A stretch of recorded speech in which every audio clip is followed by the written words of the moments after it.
The cold iron of shackles bit into Josephine Zamora's wrists as the first light of dawn crept across the dusty horizon of Willow Creek, Texas, 1873.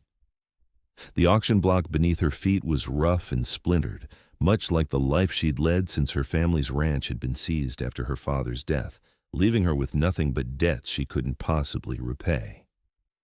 $500 for the Mexican girl, called the auctioneer, a portly man with yellowing teeth and breath that reeked of cheap whiskey even at this early hour. Josephine's heart hammered against her ribs.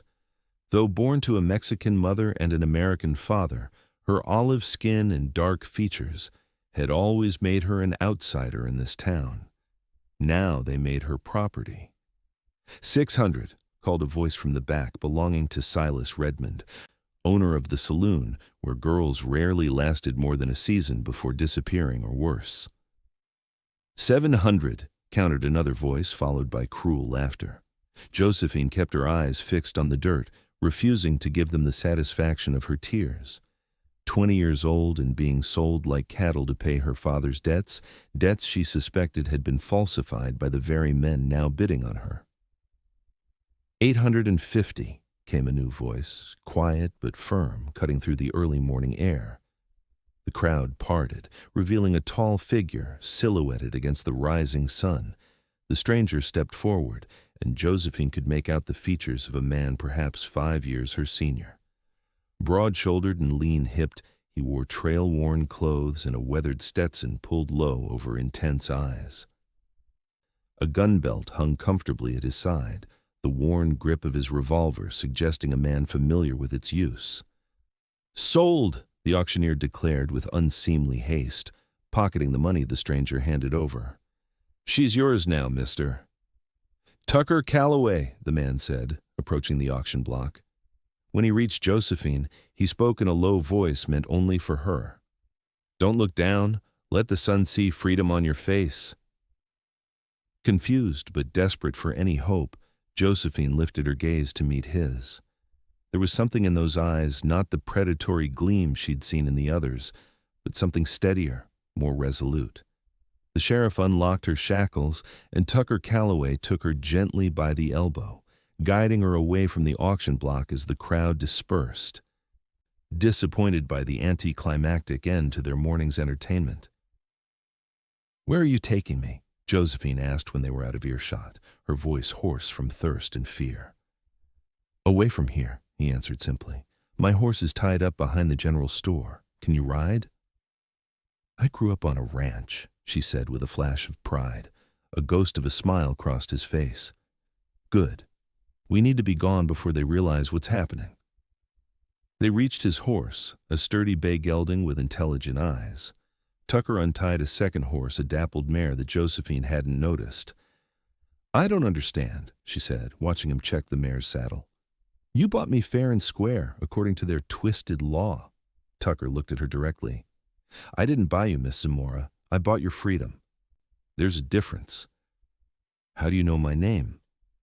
"I know a lot about what's happened to you and your family," he said, helping her mount the mare. "And I know those men back there falsified your father's debts to get their hands on your land. And on you."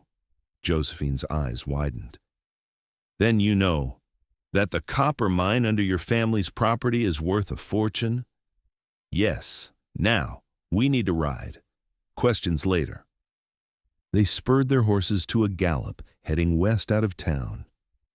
Josephine felt the wind on her face, whipping her long dark hair behind her.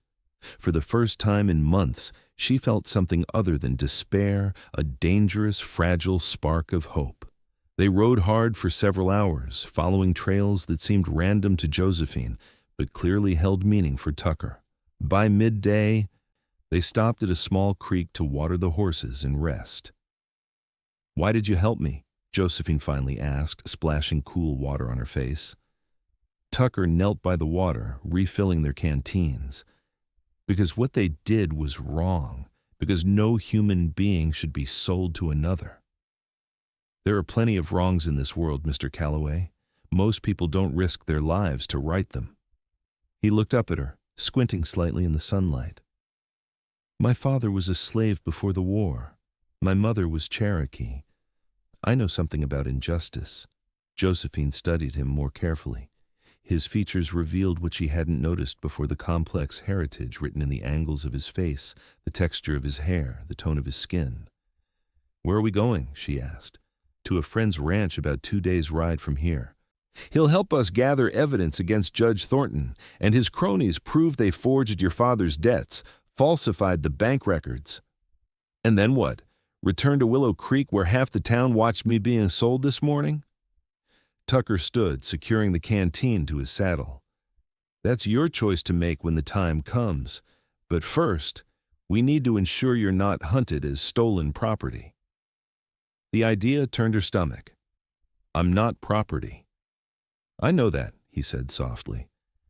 "But the men who want your land will use any excuse to come after you." They continued riding through the afternoon, the landscape gradually changing from flat plains to rolling hills dotted with mesquite and cedar. As dusk approached, Tucker led them to a sheltered hollow near another small creek. "We'll camp here tonight," he said, dismounting. "Should be safe enough." Josephine slid from her saddle, her legs stiff and sore. She hadn't ridden in months, not since they'd taken her father's horses. She began helping Tucker set up camp, grateful for the familiar work. As darkness fell, they sat beside a small fire, eating jerky and beans Tucker had packed. The night was clear, stars emerging one by one in the vast Texas sky. "How did you know what was happening to me?" Josephine asked, breaking their comfortable silence. Tucker stared into the fire. "I've been tracking Judge Thornton and Sheriff Mills for almost a year. They've been running the scheme across 3 counties: find valuable land owned by vulnerable people, create false debts, then seize the property. Your case caught my attention because of how brazen they were." "My father never would have left me with debts," Josephine said quietly. "He was careful that way, especially after my mother died. He knew I'd be vulnerable." "He kept good records too," Tucker said, "which they thought they'd destroyed in the fire." Josephine's head snapped up. "What fire?" Tucker's expression shifted to one of regret. "The fire at your barn 2 months ago? It wasn't an accident. They were trying to destroy your father's record books." "But they didn't find them," Josephine said slowly, realization dawning. "Because they weren't in the barn." Tucker nodded. "Your father had a friend in Austin, a lawyer named Daniel Webster. He sent copies of all his records there for safekeeping." "How do you know all this?" "Because I was working with Webster to build a case against Thornton. I just didn't get to your father in time to warn him." Josephine looked away, fighting tears. "He died thinking he'd failed me." "From what I've learned about Harold Zamora, he died trying to protect you," Tucker said gently. "The night he confronted Thornton about the falsified banknotes was the night he had his heart attack." "You're suggesting they killed him?" Josephine whispered, though deep down she'd suspected as much. "I'm suggesting nothing happens by coincidence when there's copper involved," Tucker replied. "Get some rest, Miss Zamora. We have a long ride tomorrow." Josephine lay awake long after Tucker had taken the first watch, staring up at the stars and thinking about her father. She'd spent months blaming him for leaving her destitute, only to learn he'd been murdered trying to save her inheritance. The grief felt fresh, but alongside it grew a fierce determination.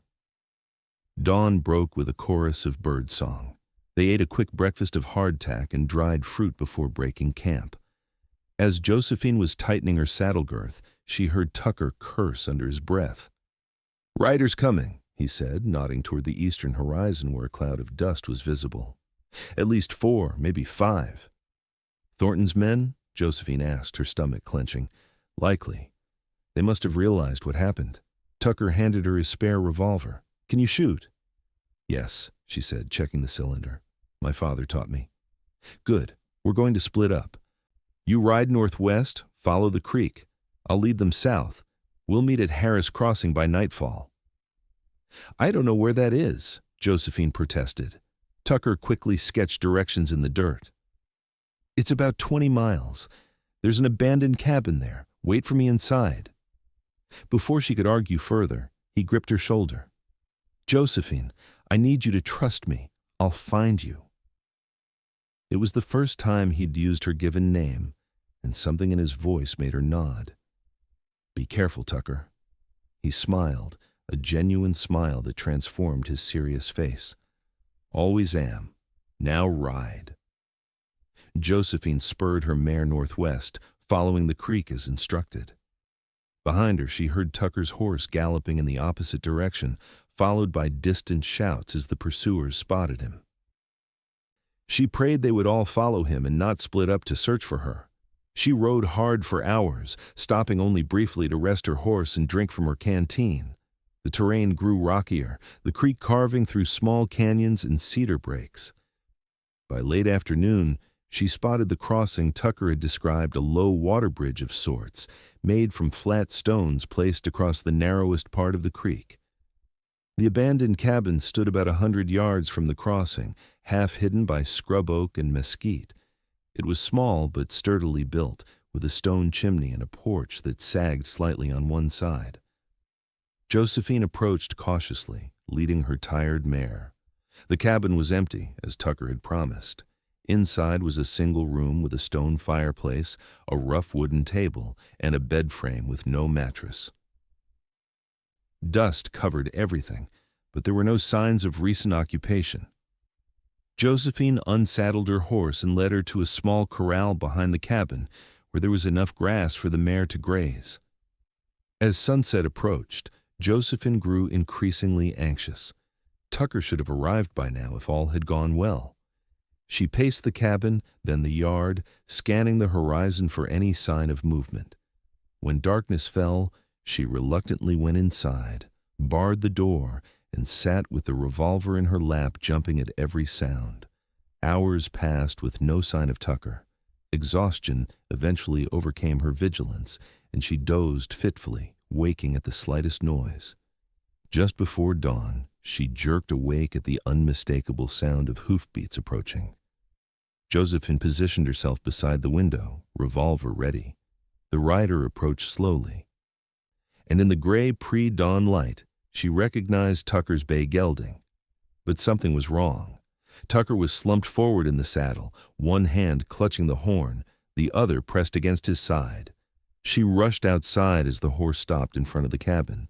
Tucker looked up, his face pale beneath a layer of dust and sweat. "Told you I'd find you," he said weakly, before sliding sideways off his horse. Josephine caught him as best she could, staggering under his weight as she helped him inside. His shirt was soaked with blood on the left side, just below his ribs. "You've been shot," she said, helping him onto the bed frame. "Just grazed," he muttered, though his pallor suggested otherwise. "Lost them, but one got lucky." Josephine found his saddlebags, relieved to discover a small medical kit. She helped him remove his shirt, wincing at the wound beneath. It wasn't just a graze the bullet had torn through his side, leaving an ugly furrow of torn flesh that was still bleeding steadily. "This needs to be cleaned and stitched," she said, trying to keep her voice steady. Tucker nodded, his breathing shallow. "There's whiskey in my saddlebag and a needle and thread in the kit." Josephine worked methodically, the way her mother had taught her. She cleaned the wound with whiskey, making Tucker hiss through clenched teeth despite his stoicism. The stitching was the worst part for both of them. By the time she finished, her hands were shaking and Tucker's face was ashen, his body drenched in sweat. "You should be proud," he said hoarsely as she bandaged the wound. "Most doctors I've met have worse stitches." "My mother was a curandera, a healer," Josephine explained, helping him sip some water. "She taught me before she died." Tucker nodded, eyes already closing from exhaustion and pain. "We'll rest here today. Move on tomorrow if I'm able." "Where are we going now?" Josephine asked, covering him with his coat. "Still heading to my friend's ranch. Might take a bit longer now." His words were slurring with approaching unconsciousness. "Sleep," she told him. "I'll keep watch." For 2 days, Tucker drifted in and out of fever as Josephine tended to him. She used herbs she found near the creek to make poultices, changed his bandages, and coaxed him to drink whenever he was lucid enough. On the 3rd morning, she woke to find him sitting up, pale but clear-eyed. "You saved my life," he said simply. Josephine shrugged, oddly embarrassed. "You saved mine first." "Fair point," he agreed with a small smile. "Think I can ride today if we take it slow." "Are you sure? The fever only broke last night." "We've stayed too long already. Not safe." He was right, of course. They'd been lucky no one had found them yet. They packed their meager supplies and set out by mid-morning, riding at a gentle pace. Tucker was weak but determined, and Josephine found herself watching him with growing admiration. They traveled northwest, deeper into hill country. Tucker explained they were heading for a ranch owned by his friend Ethan Miller, a former Union officer who now raised horses and helped the territorial marshals when needed. "Ethan has connections in Austin," Tucker explained as they rode. "Between his influence and Daniel Webster's evidence, we might have enough to bring down Thornton and his gang." "And get my land back?" Josephine asked, not daring to hope. Tucker nodded. "That's the plan, though it won't be easy or quick." They made camp that night in a protected hollow. Tucker's strength was returning, though his wound still pained him.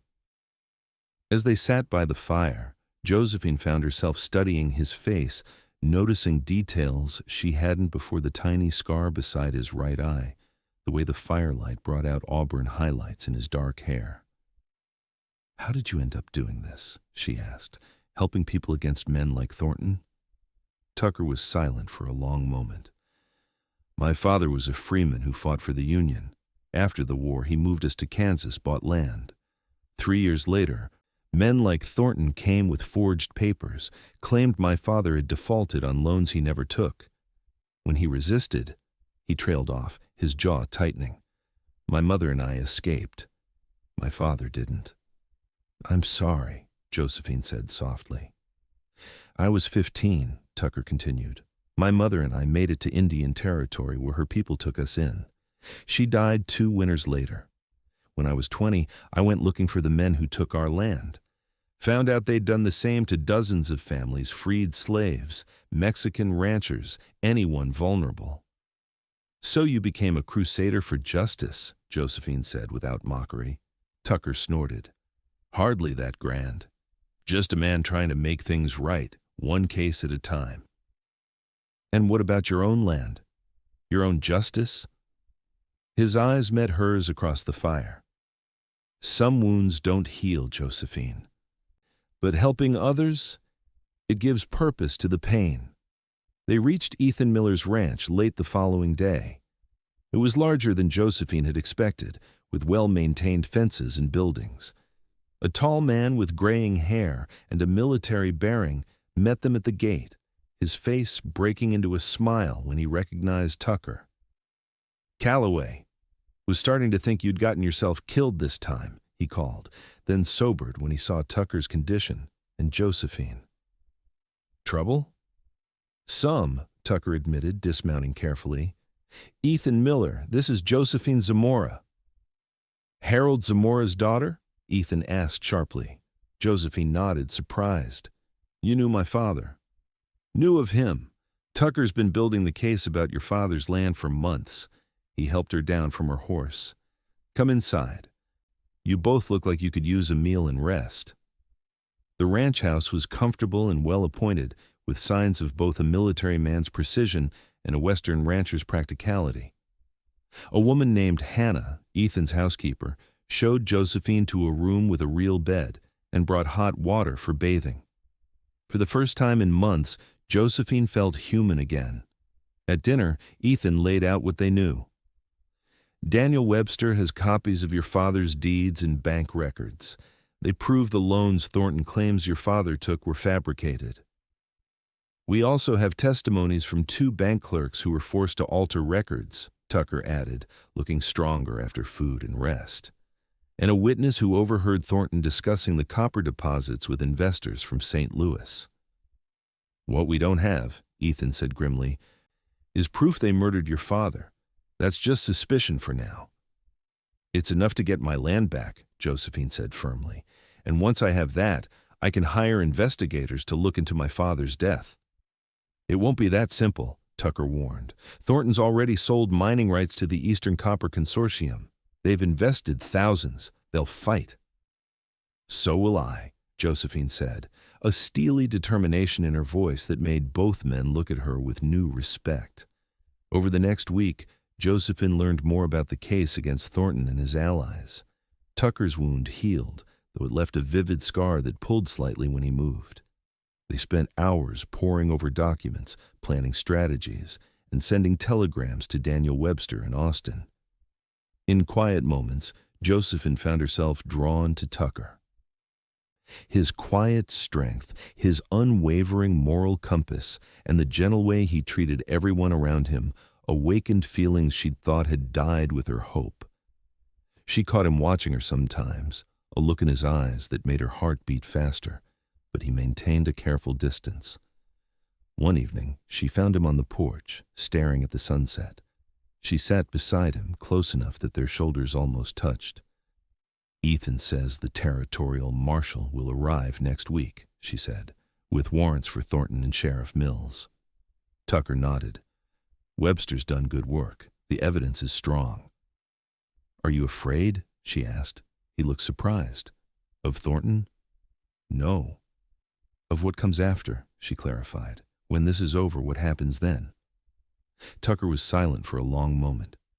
"I move on to the next case, I suppose. There's a family in Arizona territory facing similar trouble." "Always alone?" Josephine asked softly. He turned to look at her, something vulnerable in his expression. "It's simpler that way. Safer." "Is it?" She held his gaze. "Or is it just lonelier?" Before he could answer, Ethan called them inside for dinner, and the moment passed. But that night, Josephine lay awake, thinking of Tucker Calloway and the pain he carried, pain so similar to her own. 2 days later, a rider arrived with news that chilled them all. Judge Thornton and his men had learned of their whereabouts and were riding for Miller's ranch with a posse of hired guns. They would arrive by nightfall. "We need to leave," Tucker said immediately. "Head for Austin. Webster can protect us there until the marshal arrives." Ethan shook his head. "They'll catch you on the open road. Better to make a stand here. I've got men, weapons." "I won't risk your people in my fight," Tucker argued. "It's our fight," Ethan insisted. "Has been since Kansas." Josephine realized this wasn't just about her land anymore. This was about all the injustices these men had witnessed and suffered. She stepped forward. "I have another idea," she said, "one that doesn't require bloodshed." The men turned to her, skeptical but willing to listen. She outlined her plan, bold, risky, but potentially devastating to Thornton's case against her. "It could work," Ethan admitted when she finished. "Or get you killed," Tucker said grimly. "I'm tired of running, Tucker," Josephine said. "Tired of letting men like Thornton dictate my future. Let me fight my way." Their eyes locked in a silent battle of wills. Finally, Tucker nodded. "Your way. But we do it together." As dusk fell, Tucker and Josephine rode out to meet Thornton's posse, carrying a white flag. They stopped at the property boundary, waiting as 7 riders approached, Judge Thornton and Sheriff Mills in the lead.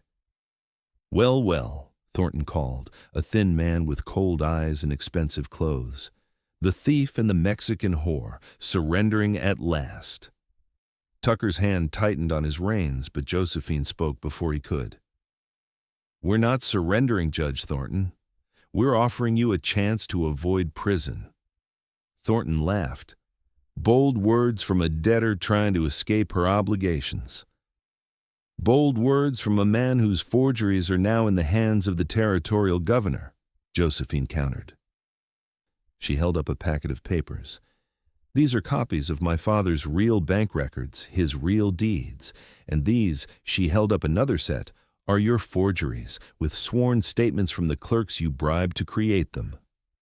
"Lies," Thornton spat, but there was uncertainty in his eyes now. "The marshal's already on his way with warrants for your arrest," Tucker added, "for fraud, intimidation, and suspected murder." Sheriff Mills shifted nervously. What kind of deal are you offering? Resignation, Josephine said simply. Both of you resign your positions, sign confessions, and leave the territory. In exchange, we don't pursue murder charges for my father's death. This is absurd, Thornton blustered. You have no authority. We have evidence, Tucker interrupted, and witnesses, enough to hang you both. And if we refuse this generous offer, Thornton asked, his hand drifting toward his gun. Tucker smiled coldly. Then every newspaper from here to St. Louis gets copies of these documents. The Eastern Copper Consortium learns they've invested in stolen property. And you face a territorial marshal who's particularly interested in corrupt officials. A tense silence fell. Thornton's hired guns exchanged uneasy glances, clearly not having signed up for a battle against the law. Sheriff Mills looked positively ill. What guarantee do we have that you'll honor this deal? Thornton finally asked. My word, Josephine said, which, unlike yours, has value. More silence.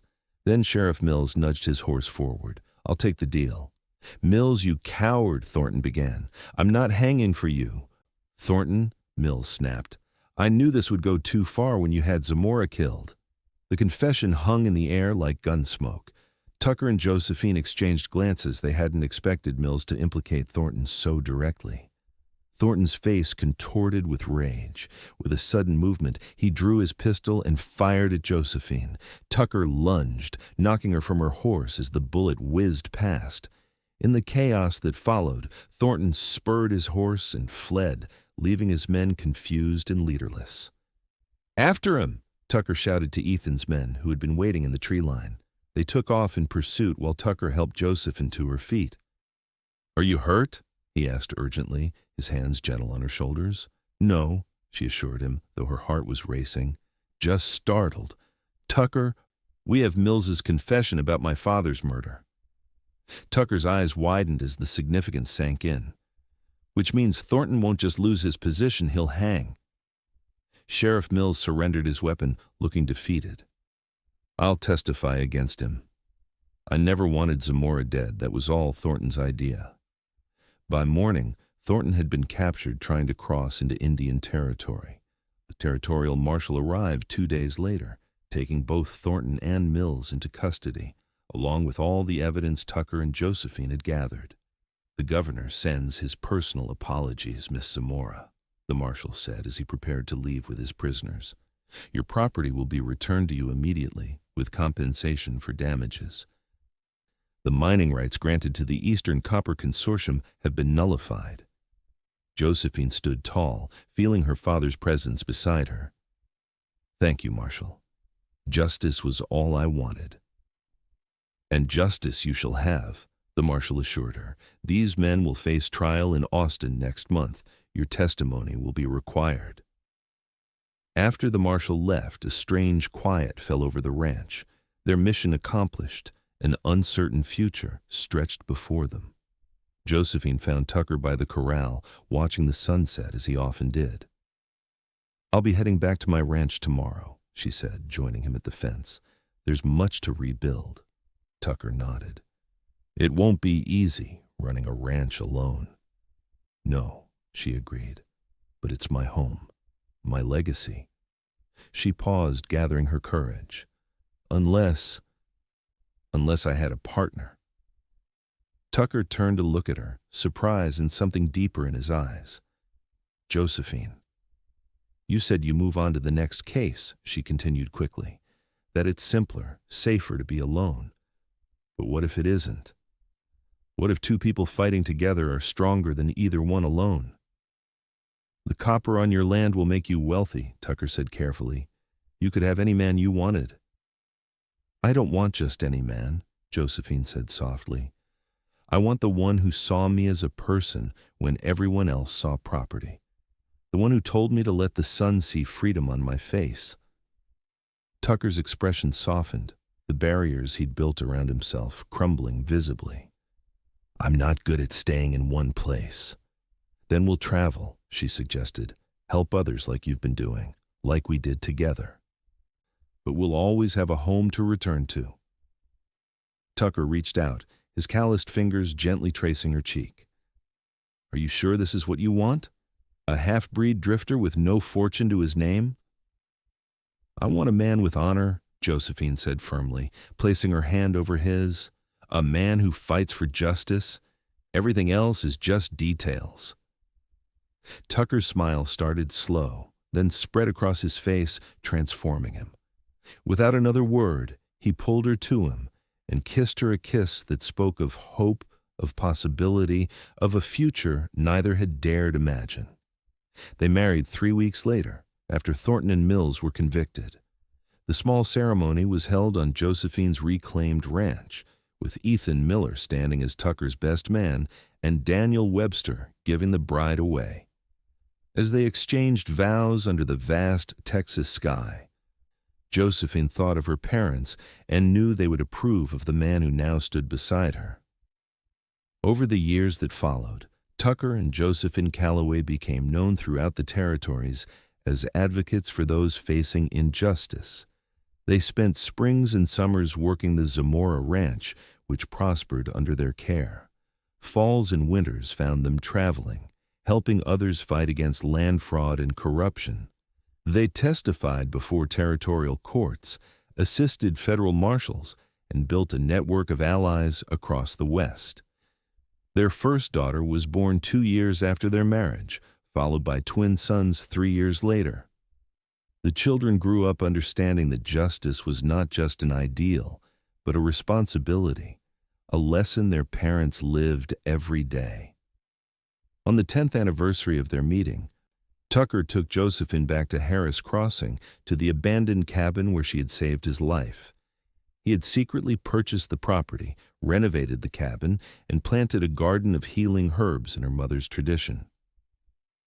"A place just for us," he told her as they stood on the porch, watching their children play by the creek.